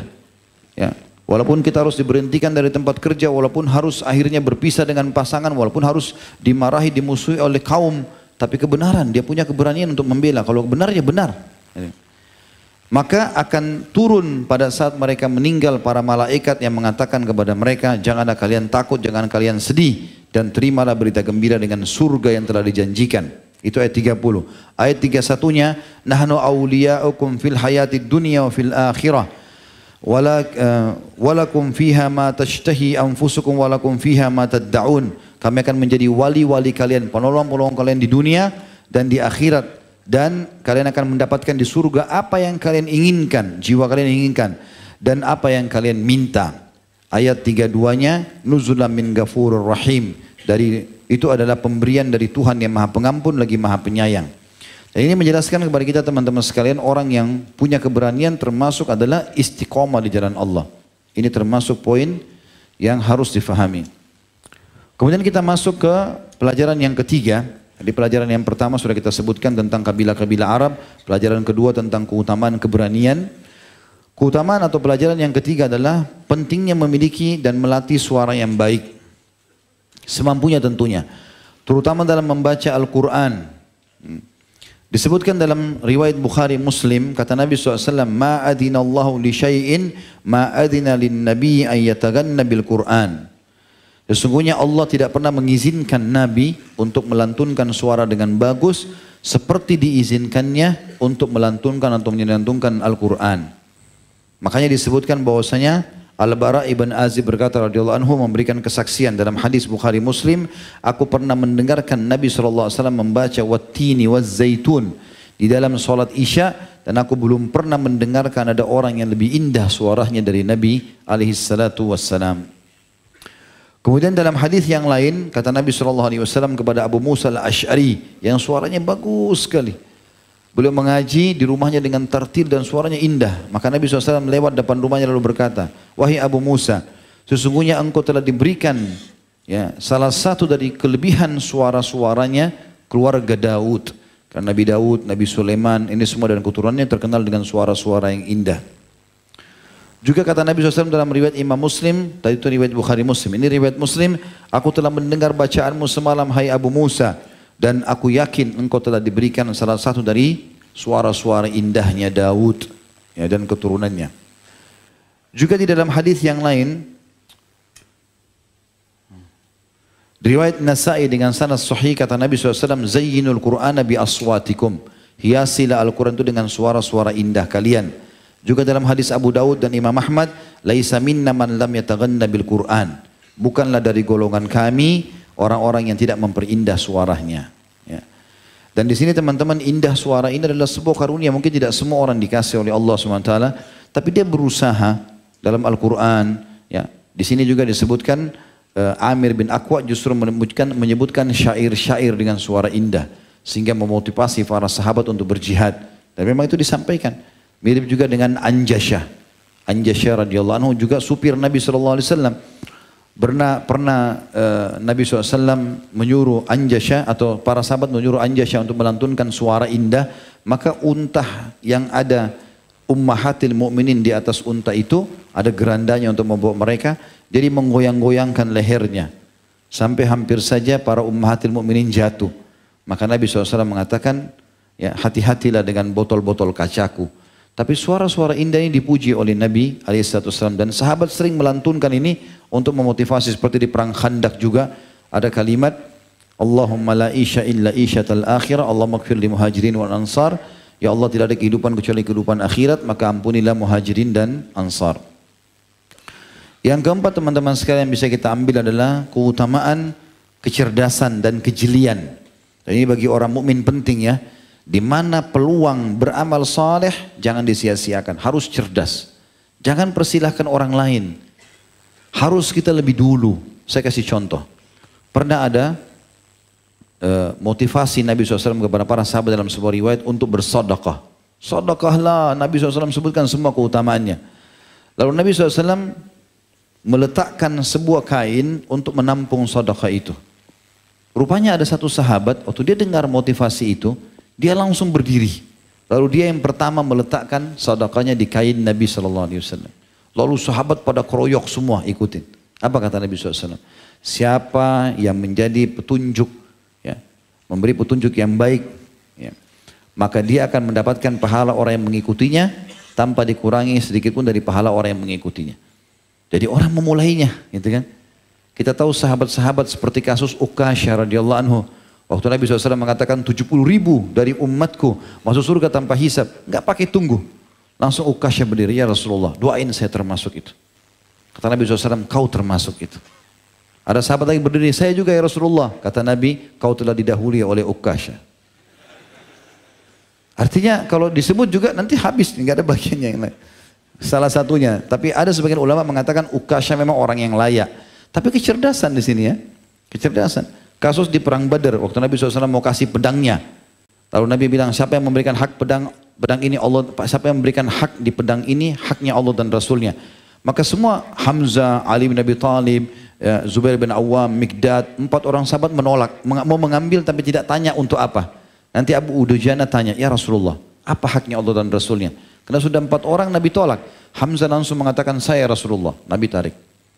Nabi mau tanya dulu, pakai kecerdasan. Apa haknya Allah dan Rasul di pedang itu? Hamzah mau ambil, ditarik sama Nabi. Tanya lagi, siapa yang mau kasih? Ali mau ambil, ditarik lagi.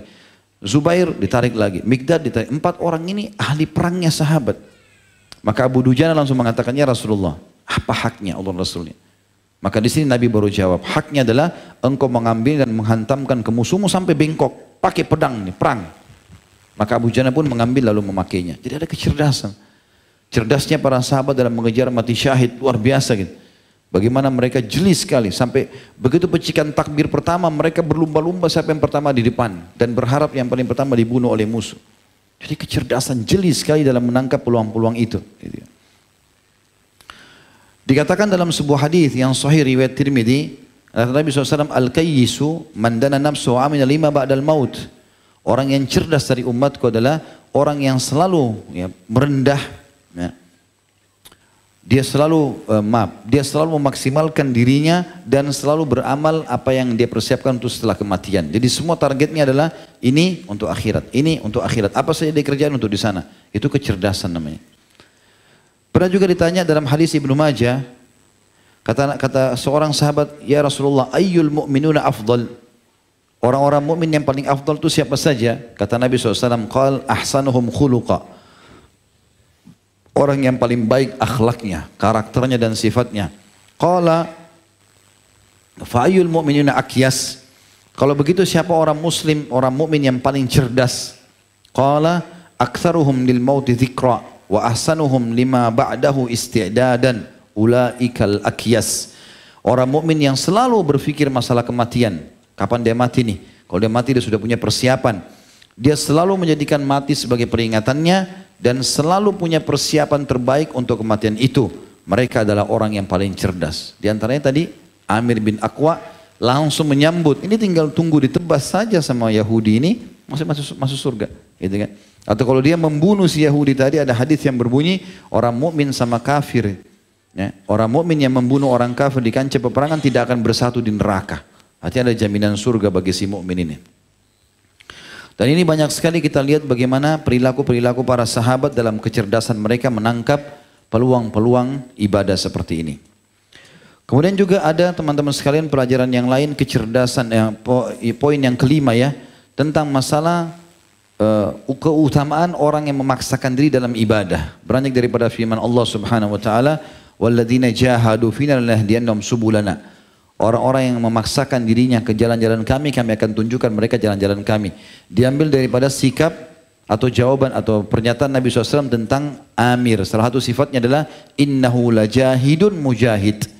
Sesungguhnya dia adalah orang yang suka memaksakan diri dalam ibadah dan juga dia seorang mujahid yang sukses, gitu ya. Itu disebutkan dalam masalah ini. Maka ini juga keutamaan tentunya teman-teman sekalian. Ini adalah keutamaan yang sangat besar di dalam Islam. Kemudian kita masuk teman-teman sekalian, jadi kita sudah pelajari yang ketiga, sekarang kita masuk yang keempat, masalah tadi ya. Kemudian ada juga yang kelima tentang keutamaan jihad dan mati syahid. Ya, sebagaimana ini sudah berapa kali kita sebutkan, tapi saya akan sebutkan beberapa hadis berhubungan dengan masalah itu. Yang pertama adalah di dalam hadis yang sahih riwayat Bukhari Muslim, dan ini yang memotivasi para sahabat untuk mendapatkan dan mengejar ya, yang terbaik dari jihad itu. Kata Abu Hurairah, ya Rasulullah, amalan apa yang pahalanya sebanding dengan jihad? Maka beliau mengatakan, kalian tidak akan mendapatkannya. Sahabat terus bertanya sampai 3 kali, ya. Lalu Nabi SAW mengatakan kalian tidak mendapatkannya. Sampai akhirnya beliau mengatakan, mathalul mujahidi fi sabilillah kamathalis saimil qaimil qaniti bi ayatillah la yafturu min siyamin wala salatin hatta yarji al mujahidu fi sabilillah ta'ala. Setelah 3 kali ditanya, ya Rasulullah, amal apa yang bisa menyamai jihad? Gak ada. Ya Rasulullah, coba ada mungkin? Gak ada. Sampai 3 kali. Terakhir Nabi karena sudah 3 kali ditanya, Nabi beliau mengatakan, ketahuilah perumpamaan seorang mujahid di jalan Allah seperti orang yang rutin berpuasa terus non-stop setiap hari dan selalu setiap malam mendirikan sholat malam. Serta rutin membaca ayat-ayat Al-Quran dan dia terus mendapatkan pahala puasa dan sholat itu sampai dia pulang dari jihad di jalan Allah. Artinya walaupun di sana di medan jihad dia tidak puasa, dia tidak sholat malam, tetap dicatatkan pahala itu untuknya. Jadi ini sebuah keutamaan yang luar biasa. Kemudian juga kita tahu banyak sekali hadis, diantaranya adalah orang-orang yang mati syahid teman-teman, mereka berharap kembali ke dunia, kembali ikut berperang. Bukan lagi kembali kumpul sama istri, anaknya, sudah nggak ada nilainya. Ya bagi dia adalah bagaimana dia kembali ke medan perang, terbunuh lagi, terus kembali lagi ke akhirat. Karena besarnya pahala yang Allah janjikan. Dalam hadis Bukhari Muslim, kata Nabi SAW, "Ma min ahadin yadkhulul jannata yuhibbu an yarji'a ila dunya wa anna lahu ma 'alal ardi min syai'in illa syahid. Fa innahu yatamanna an yarji'a fayuqtala 10 marrat lima yara minal karamah." Tidak ada orang yang masuk surga lalu dia menginginkan kembali ke dunia. Kalau masuk surga sudah selesai. Padahal ia telah memiliki segala sesuatunya di dunia. Walaupun dia orang kaya raya, kalau sudah masuk surga nggak mau kembali lagi. Kecuali seorang yang mati syahid, dia bercita-cita untuk kembali ke dunia, kemudian tujuannya hanya untuk dibunuh, bahkan terulang 10 kali dibunuh. Setelah itu, karena semua itu karena dia melihat kemuliaan orang yang mati syahid. Ibn Battal berkata, rahimahullah, hadis ini adalah keterangan yang paling utama tentang keutamaan jihad dan tidak ada amal kebaikan dengan resiko kehilangan nyawa yang selain jihad, karenanya pahalanya sangat besar. Di dalam hadis yang lain, kata Nabi SAW, "Walladhi nafsi Muhammadun biyadih, lawadittu anni agzu fi sabilillah, fa'uqtal, thumma agzu, fa'uqtal, thumma agzu, fa'uqtal."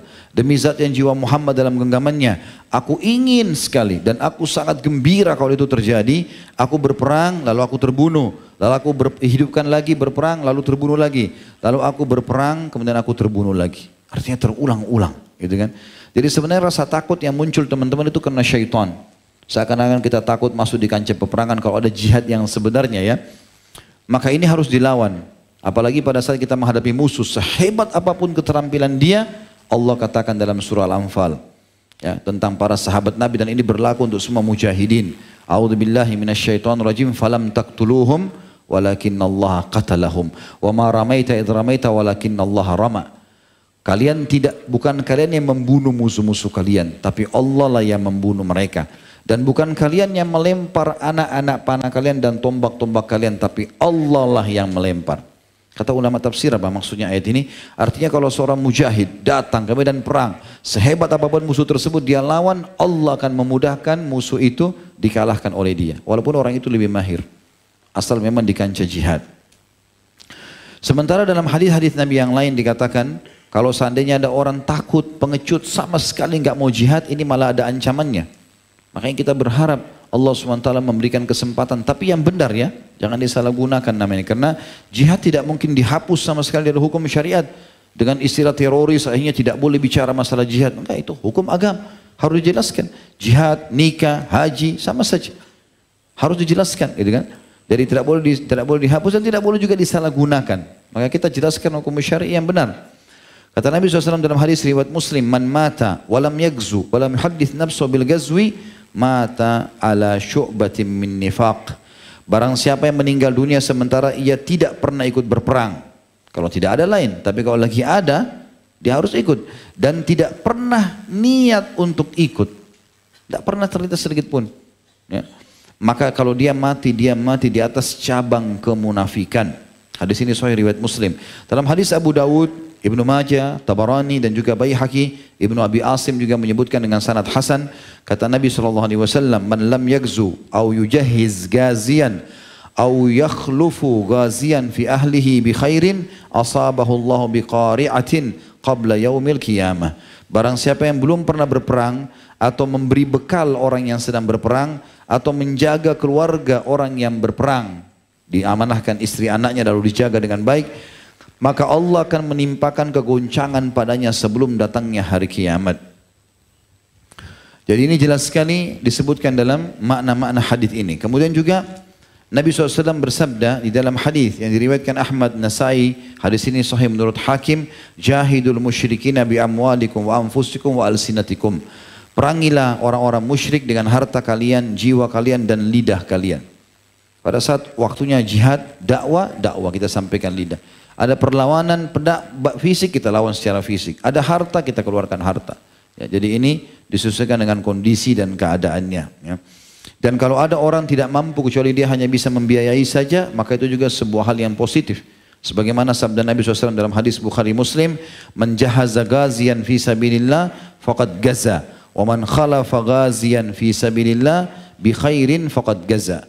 Barang siapa yang telah menyiapkan kebutuhan seorang yang berperang di jalan Allah, maka sungguh ia telah ikut berperang. Dan siapa yang mengurus keluarga orang yang berperang di jalan Allah dengan baik, maka ia pun telah ikut berperang. Dan cukup banyak tentu keutamaan-keutamaan yang disebutkan tentang masalah jihad dan juga mati syahid ini, dan mungkin sudah tidak asing lagi karena sudah beberapa kali kita ulangi, dan insya Allah kita cukupkan sampai di sini. Walhamdulillahirabbil alamin.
Dan insya Allah kita buka pertanyaan, silahkan berhubungan dengan tokoh kita Amir bin Aqwa radhiyallahu anhu.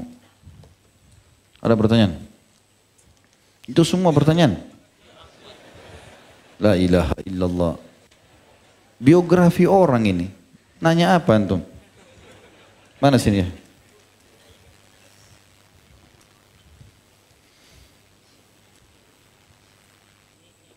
Itu yang lain masalah apa itu? Tanya nikah kali. Jihad, jihad.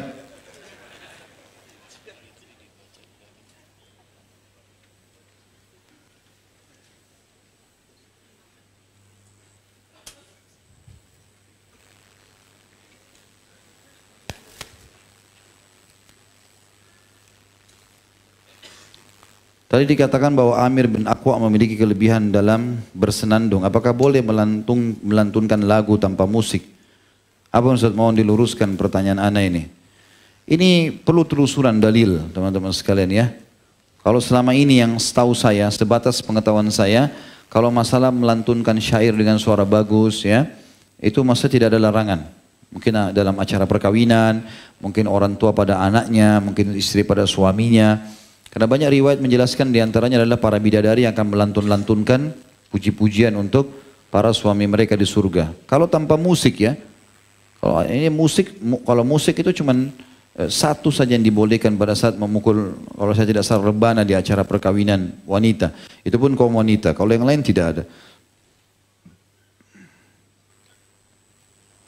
Saya mau bertanya Ustaz, apakah belajar di kajian itu termasuk jihad? Kalaupun Allah Azza wa Jalla menjemput kita saat di perjalanan dan pulang ke rumah, apakah termasuk mati syahid? Ya, kita berharap itu tentunya. Karena ada riwayat yang menyebutkan masalah itu. Siapa yang keluar menuntut ilmu dengan ikhlas, maka dia di jalan Allah. Ya. Jalan Allah maksudnya sama dengan orang sedang berperang. Ya. Dan mudah-mudahan insya Allah kita berharap kembali dari tuntut ilmu itu adalah mati syahid. Dan ini disebutkan juga dalam ayat Al-Quran, di mana Allah SWT membagi. Mengatakan mestinya tidak semua mukminin pergi berperang, tapi sebagian mereka menuntut ilmu untuk mengingatkan kaumnya. Maka sebagian ulama mengatakan berarti dia termasuk bagian daripada jihad dalam menyampaikan kebenaran-kebenaran. Saya mencintai Ustaz karena Allah Ta'ala, sama-sama. Ahabbakallah idza ahbabtana fi. Semoga Ustaz berkah hidupnya, insyaallah antum juga ya. Tentang suku-suku Arab tadi, bagaimana keadaan suku-suku tersebut di zaman sekarang ini? Dan siapa saja ulama-ulama sekarang yang berasal dari suku-suku tersebut? Lalu bagaimana suku-suku yang dilaknat oleh Rasulullah? Aslam, ya, posisi mereka? Enggak kan?